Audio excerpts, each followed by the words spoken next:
মুর্শিদাবাদ জেলার রঘুনাথগঞ্জে রাজ্য সড়ক অবরোধ করে বিক্ষোভ প্রদর্শন করে ডিওয়াইএফআই। ওমরপুর লালগোলা রাজ্য সড়কের ফুলতলা মোড় এলাকায় পথ অবরোধ করে।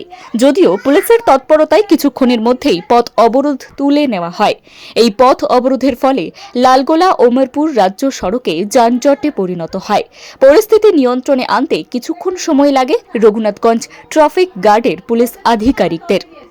গতকাল রাজ্যে 26,000 বেকার, 26,000 শিক্ষক তারা বিদ্যালয়ে হারা হয়েছে, চাকরি চলে গেছে।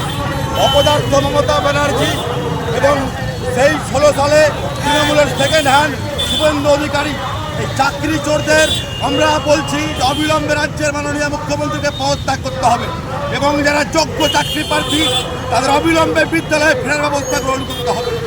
এই দাবিতে অবিলম্বে বেকার যুবকদের স্কুলে ফেরানোর দাবিতে আগামীতে স্বচ্ছভাবে বেকার যুবকদের নিয়োগের দাবিতে আমাদের আজকে এই রঘুনাথগঞ্জ ফুলতলা মোড়ে পথ অবরোধ। দেবাশিস রায়, ডিআইএফআই মুর্শিদাবাদ জেলা সংগ্রামী সদস্য। Bureau report, timeless depiction news.